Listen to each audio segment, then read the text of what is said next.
Neuroticism. It's one of the 5 personality traits of the 5-factor model. What is neuroticism? What are the advantages and disadvantages of neuroticism? And how do we navigate through negative emotion? Well, we're going to be talking all about that on today's episode of Real Talk. Let's go.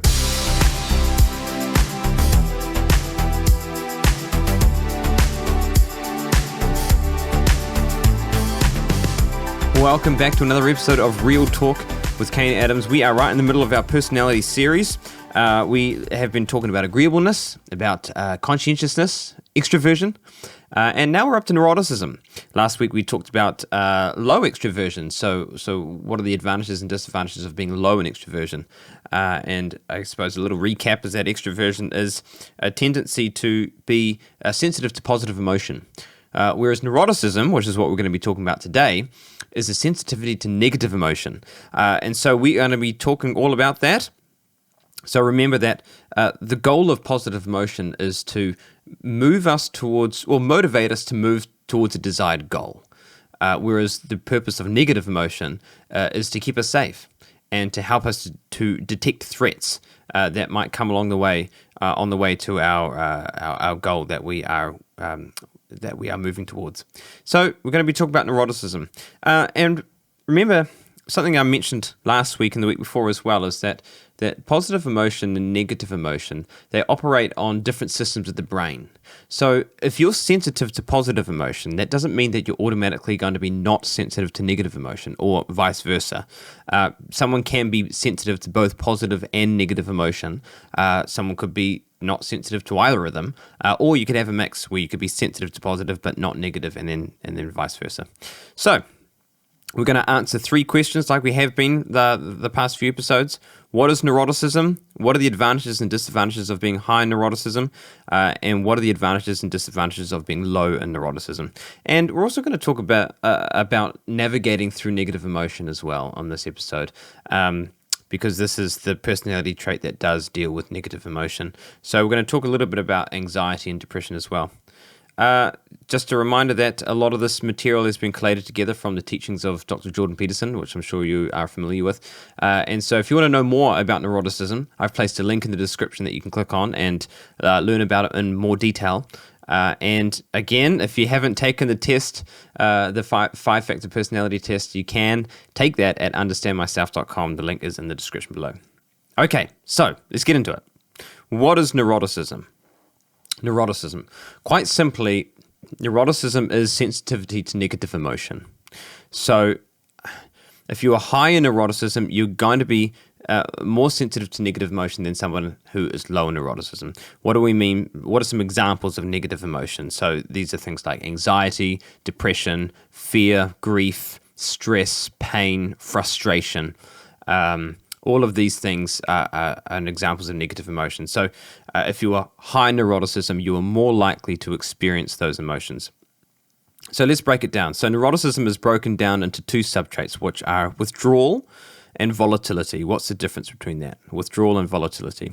Withdrawal is associated with the animal behavior of freezing. And so, animals tend to freeze when they can sense a threat or sense a predator is amongst them. You can imagine, like, say, a deer in the headlights, right? So you've got a deer crossing the road, you've got the car coming up, it senses a threat, it doesn't run away, instead it just freezes. And when a deer or any animal is in a frozen state, they're not in a relaxed state at all. In fact, it's quite the opposite. Their muscles are tense, their heart rate's up, their blood is pumping, and they're ready to bolt in whatever direction they possibly can when the opportune time comes. And so it's a state of being frozen, which is obviously going to be a very taxing way to live that way. If you live that way long enough, then there's no surprise that you might develop some sort of chronic illness because your body is tense all the time. And so that's withdrawal. Volatility is associated more with defensive aggression. So there's a difference between predatory aggression and defensive aggression. So predatory aggression is more related to somebody who is low in agreeableness. So predatory aggression is where you are aggressive in order to get something that you want. So you're aggressive towards a person in order to fulfill your own selfish desires, and so it's kind of you're proactive. You're not the victim. You're the perpetrator in that regard, I suppose. Whereas defensive aggression is more associated to stopping someone or something taking advantage of you or hurting you, which is going to be related to neuroticism opposed to a low agreeableness. So that's defensive aggression. You can imagine a good example, actually, that can kind of highlight the two, withdrawal and aggression and volatility, would be if you're chasing a cat around with a broom. So you've got a cat running around the house, you're chasing it with a broom. It's going to start out in that withdrawal phase where it's running away. It's flight mode, right? It's running away.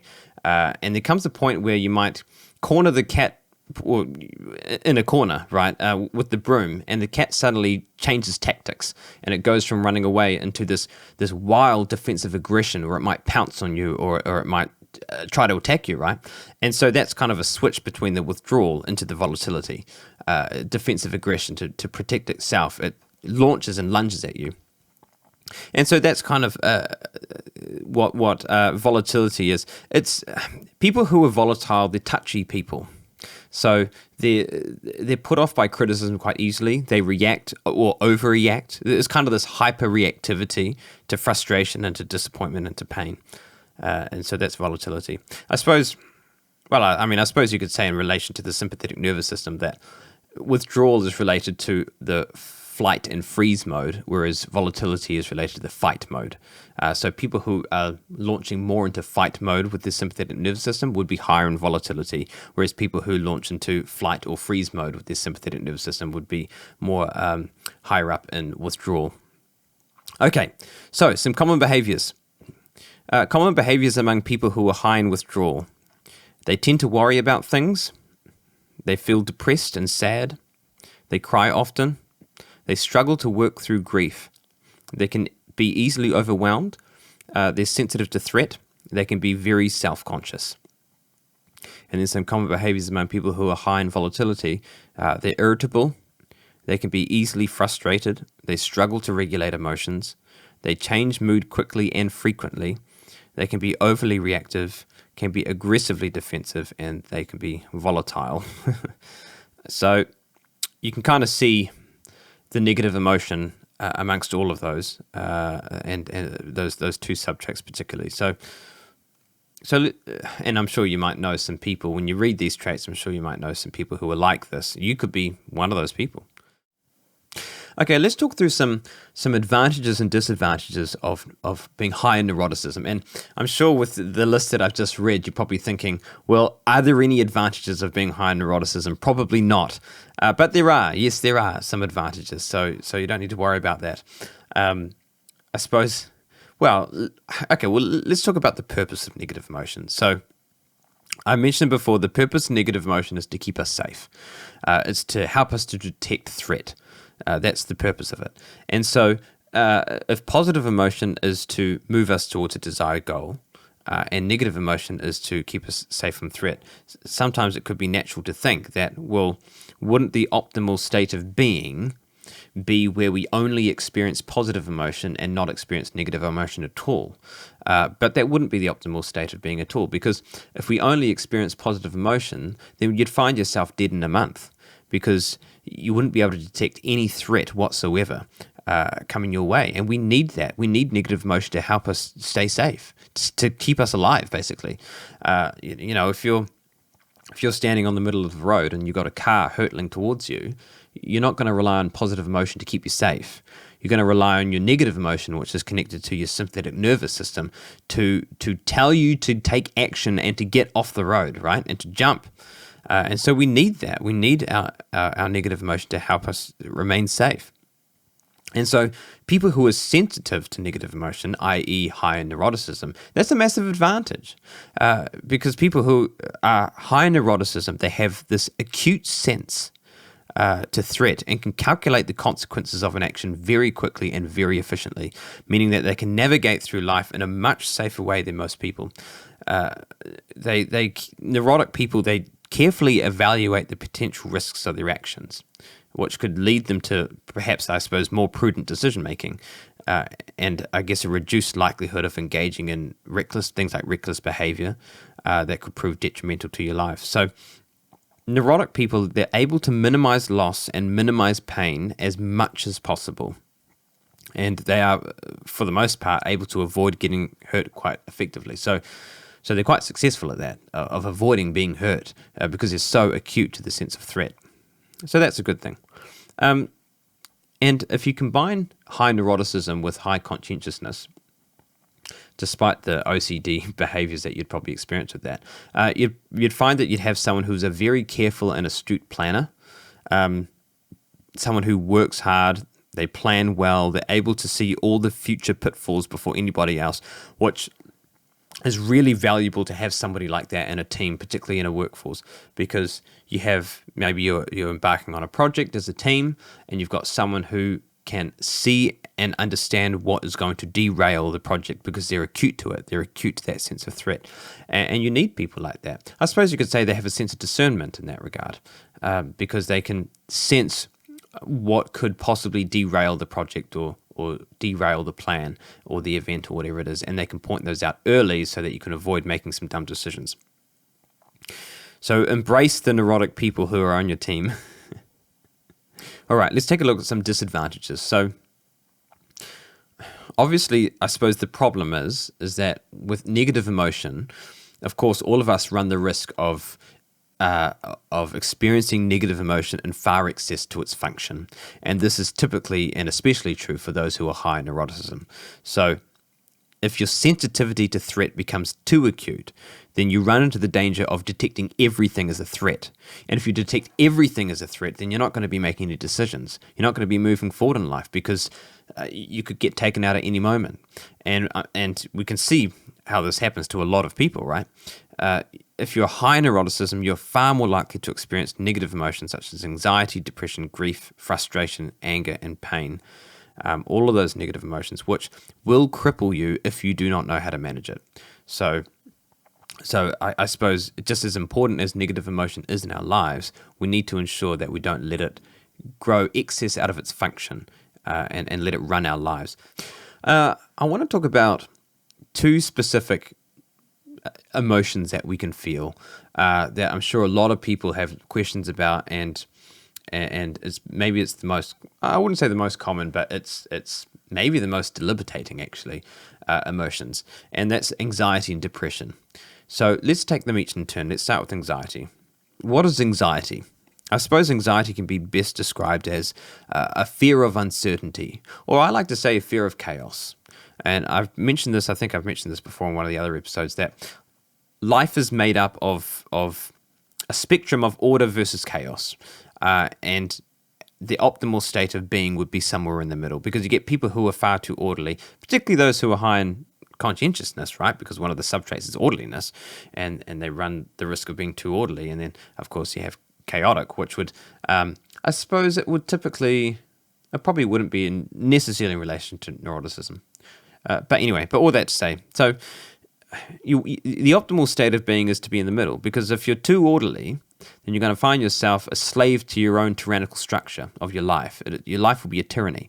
Whereas if you're too much into chaos and then you have no order in your life, then your life's just going to be anarchy. You're going to be slave to anarchy, and anything goes, which, of course, you can see the danger in that as well. So the optimal place is to be in the middle.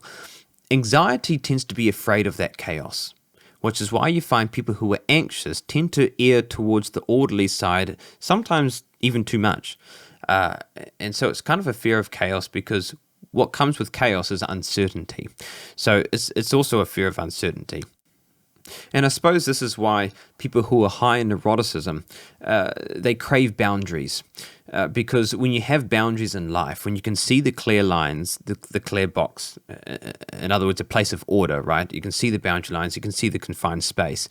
Then it's easier to be able to detect the threats within that confined space, because you don't need to worry about the threats outside of it, because you're protected by these boundary lines.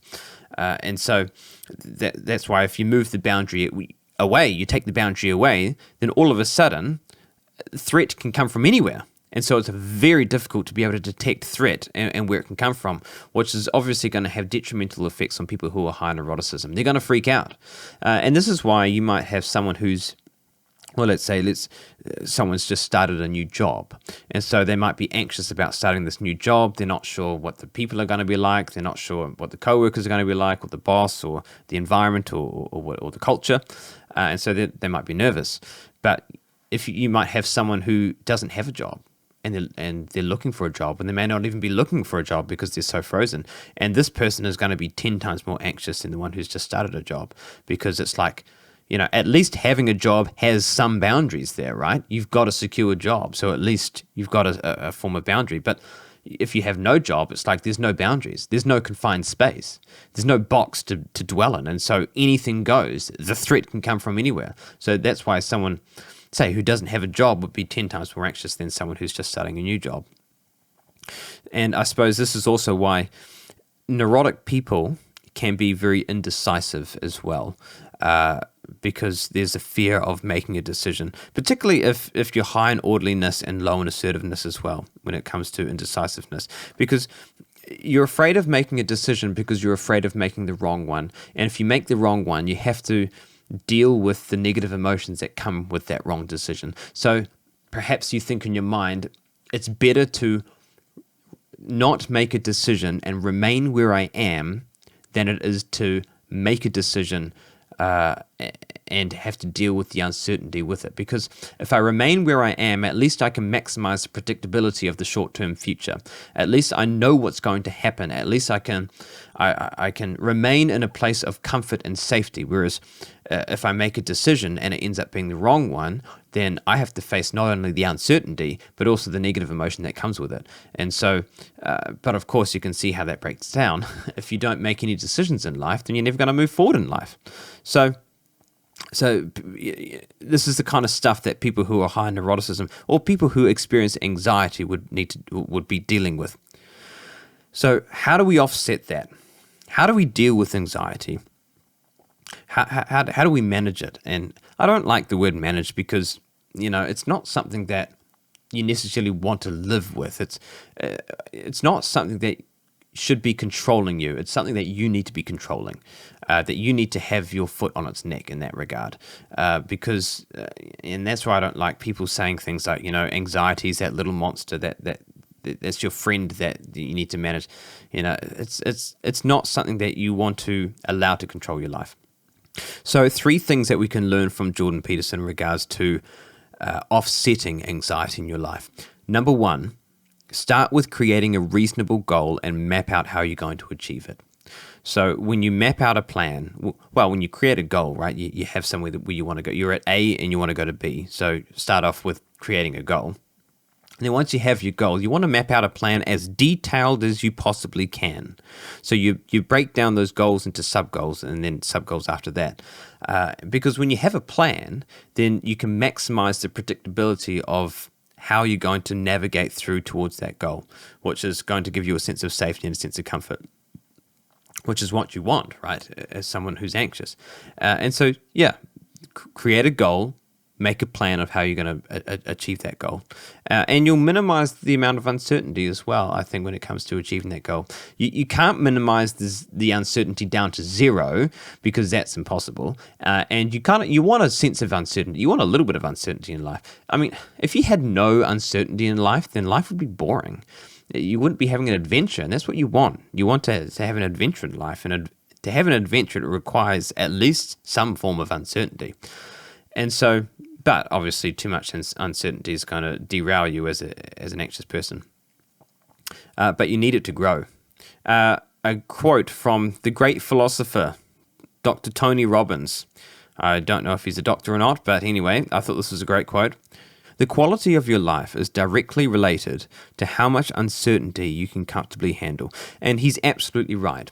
So, you could say one thing that is certain in life is that you are going to experience uncertainty because you can't avoid it. And so how you handle that uncertainty is going to determine the quality of your life.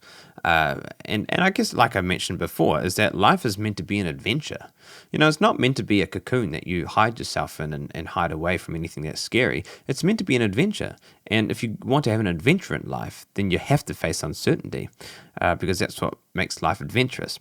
And with adventure comes quality of life. Okay, so that's number one, which is create a goal and then map out a plan on how you're going to achieve it. Number two, do not underestimate the utility of a well-defined routine. So if you're dealing with anxiety, creating a routine is one of the best things that you can do, because what it does is it offsets the amount of uncertainty that you would experience in everyday life.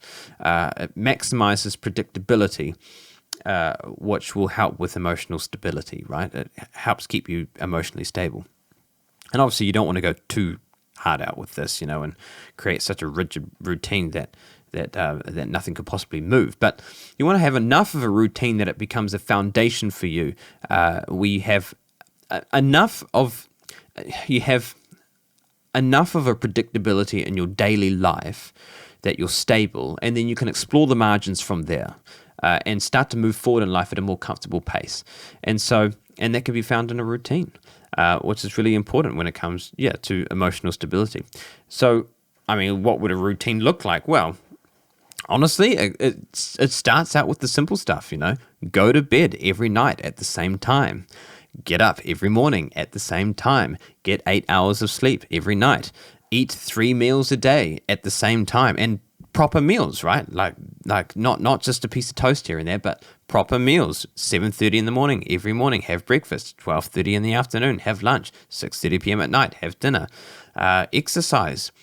Go for a walk every second morning or whatever it is, or go to the gym every third day or whatever it is. But honestly, I can guarantee that if you just implement those three things, so sleeping 8 hours a night at the same time every night, 3 meals a day, proper meals at the same time every day, and regular exercise, you implement those three things, 70 to 80% of your anxious or anxiety problems are going to go away. And I don't mean that from a trauma perspective. I mean that from a personality neurotic perspective.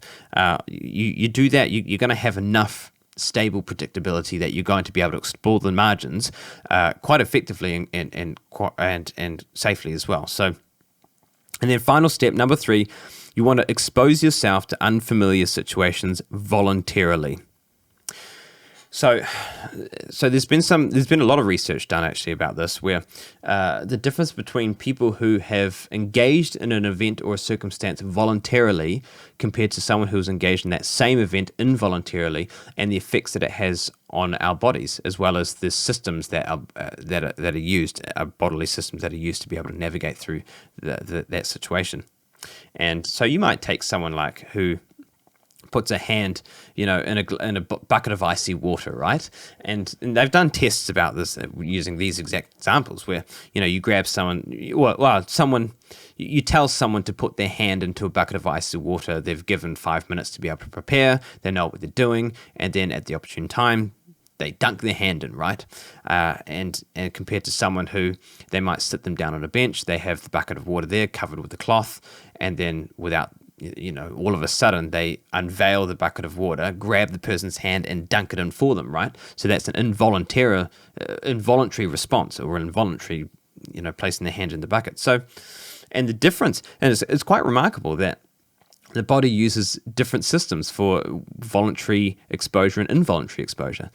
So people who would expose themselves voluntarily to a situation or event use the system that is related to approach and challenge or adventure in the body, which I wouldn't be surprised is connected probably to positive emotion as well.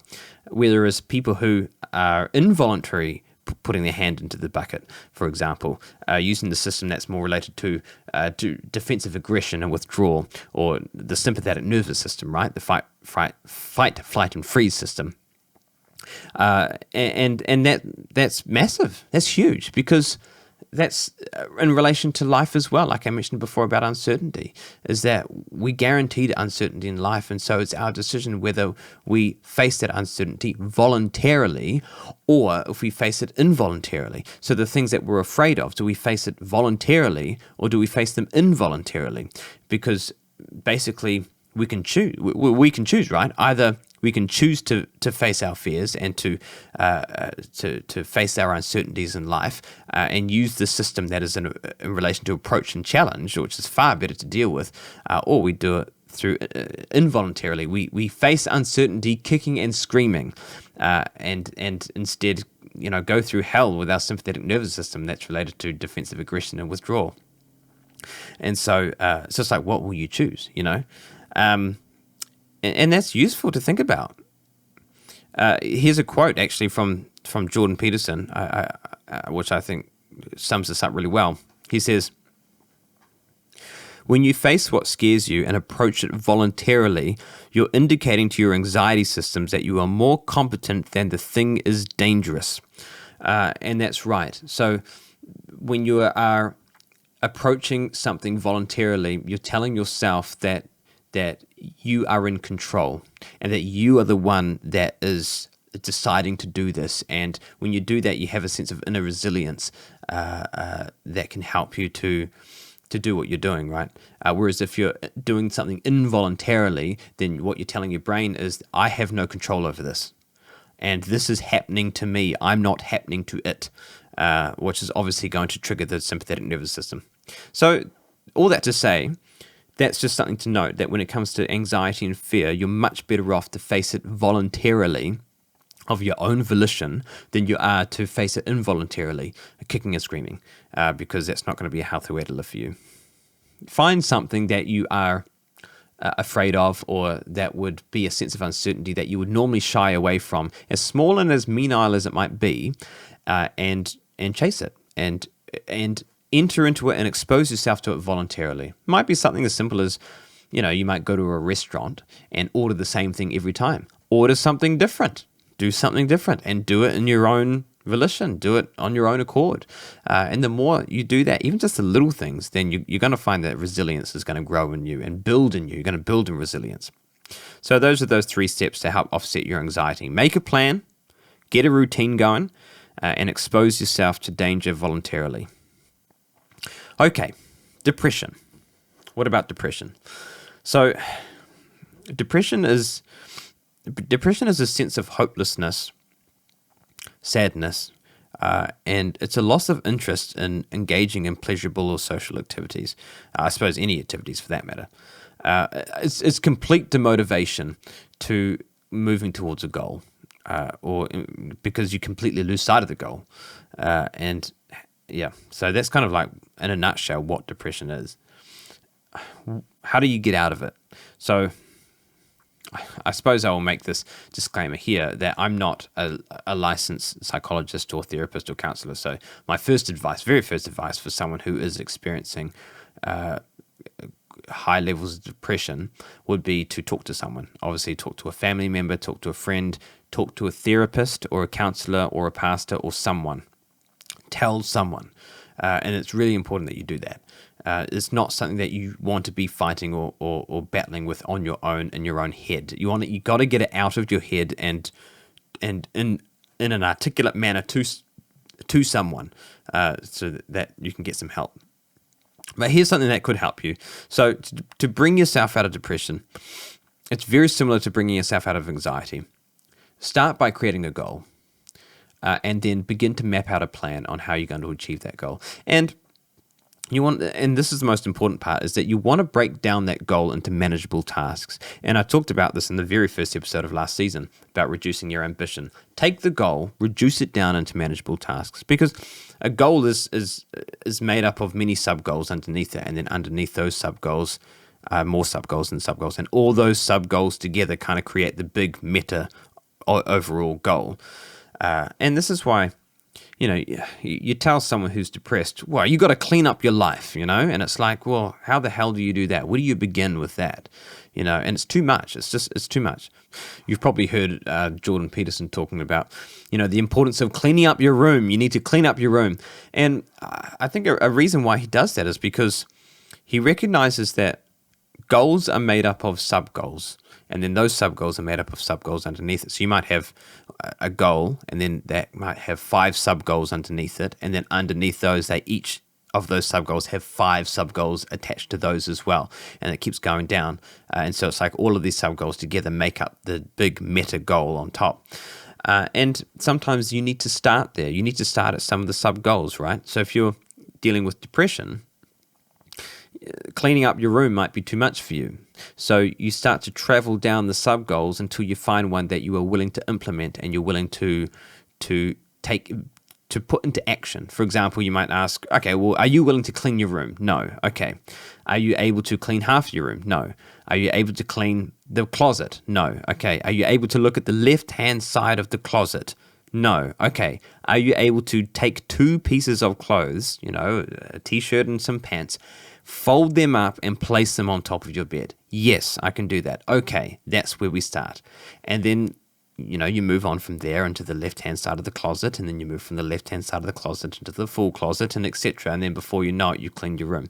And it's important to approach it that way because otherwise it's just going to be too much to say just clean your room, or like I said before, clean your life. And there's going to be zero motivation to do that if the goal is inachievable in your own mind because of the state of depression that you're in.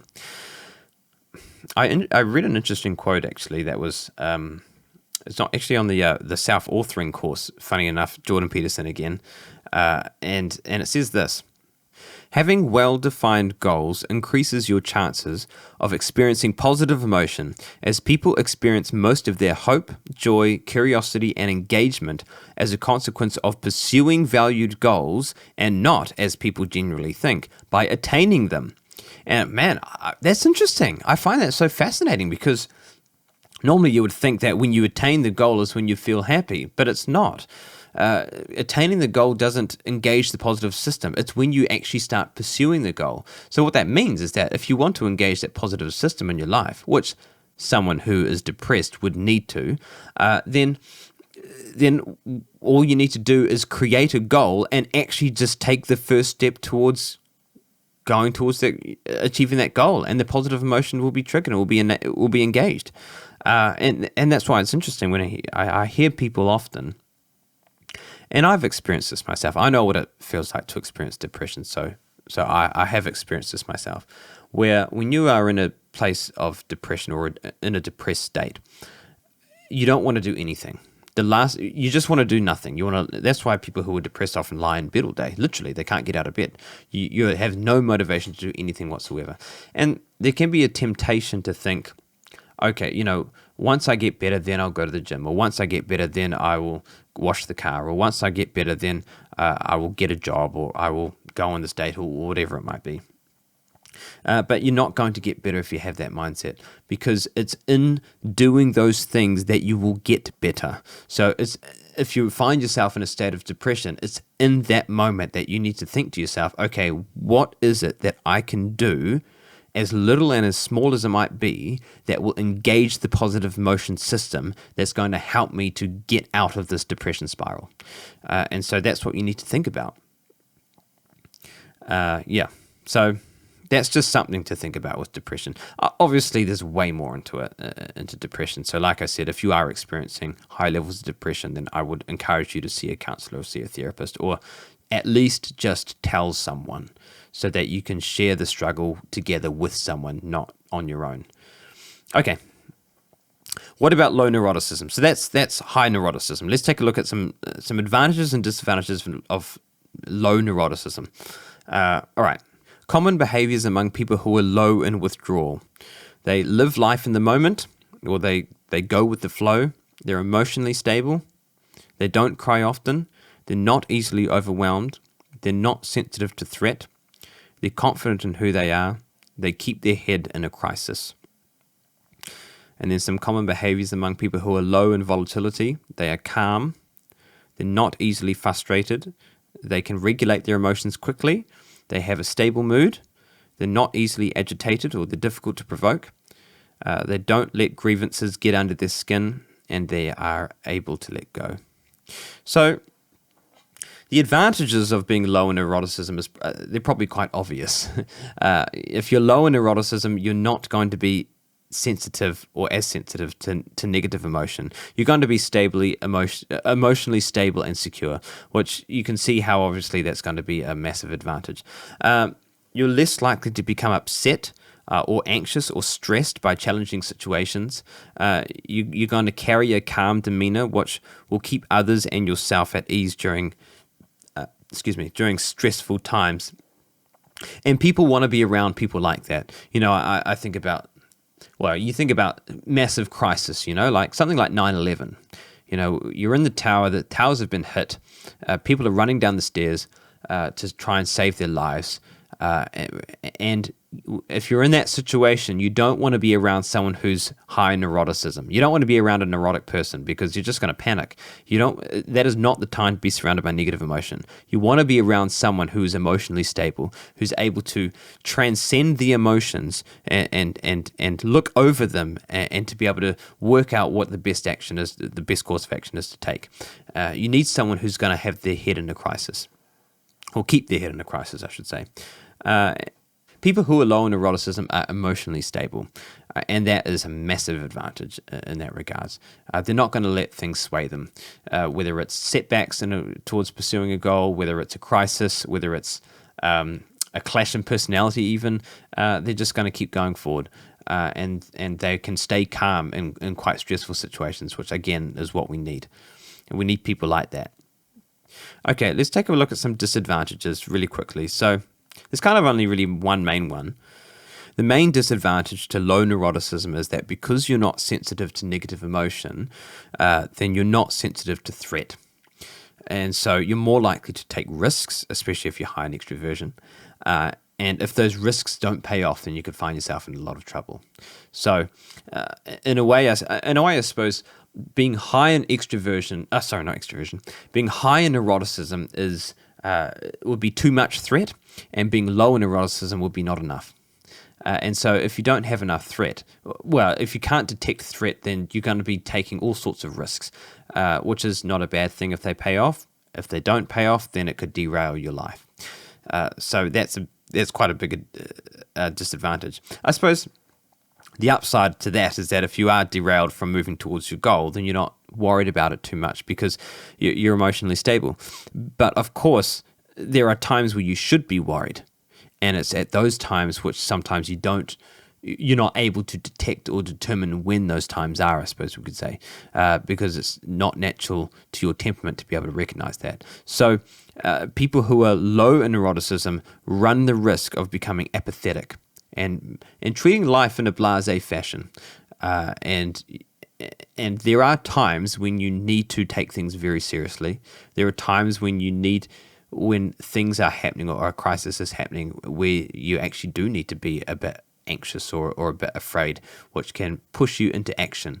And so sometimes you do need that. So that, I guess, could be a disadvantage for someone who's low in neuroticism.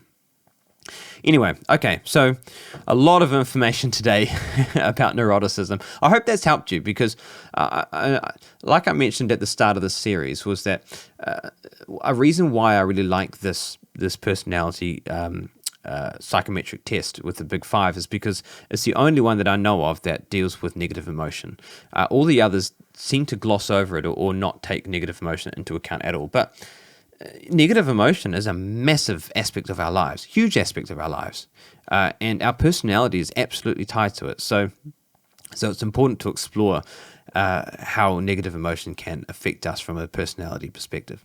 So I hope that you've enjoyed it. Next week, we're going to be talking about our final trait, which is openness to experience, all about intellect and creativity. And so looking forward to that. Thank you so much for listening. We will see you next week for another episode of Real Talk.